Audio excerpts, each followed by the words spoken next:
Hi guys, welcome back. Okay, so this is our final day of this series where I am helping people to little by little grow in their awareness of the presence of God within them for healing, both soul and body, really entering into that rest that God promises us. He tells us to labor into rest. So some of these things are actually helping you to do the labor to come into this place of rest and digest. So video 6, day 5. I'm calling this, don't just say a prayer, pray.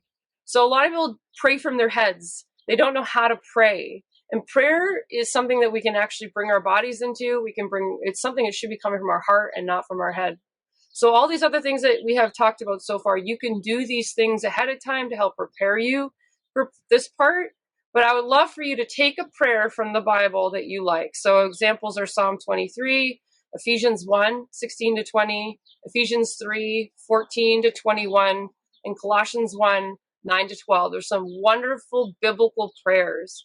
And what I want you to do in this place of contemplation, where you can just sit with these words and to focus. Again, this is something where I've kind of set the stage already for helping you come into this place of stillness, to help your focus so that you don't lose focus. You can start to focus on each word that you're speaking out.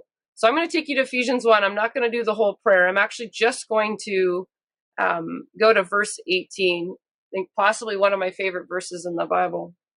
It talks about, which the word says, the eyes of your understanding being enlightened, that you may know what is the hope of his calling, what are the riches of the glory of his inheritance in the saints. You could spend half an hour on this one verse, just going word by word, where you think and contemplate and allow your heart to really focus on these words. And what you do is when you're focused, you go past a word or you read a word and you're distracted, you come right back and you start over.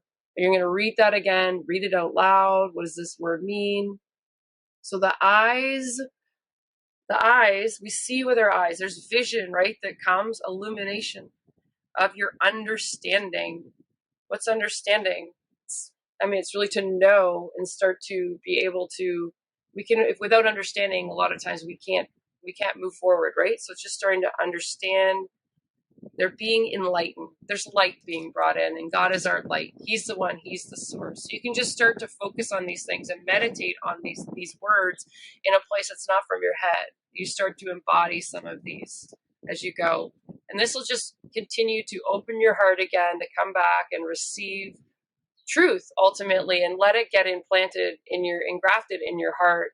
And Matthew 13, and there's other places in the Bible, the parable of the sower, it's helping, we're getting the condition of the soil of your heart to become one that can receive that 30, 60, 100 fold. And so in this place now, we can start to just meditate on the word in a place where it starts to come alive and transformation really starts to take place. So that's it. That is the end of this. There's so much more I would love to share with you guys. You can definitely come and connect with me come to my website, check out what I've got available. I've got different classes for people in different places. I've got one-to-one coaching. There's so much more. If you're struggling to receive your healing from God, he paid the price for you. He wants you to have it. I'm here to help you. And I'd love to hear from you.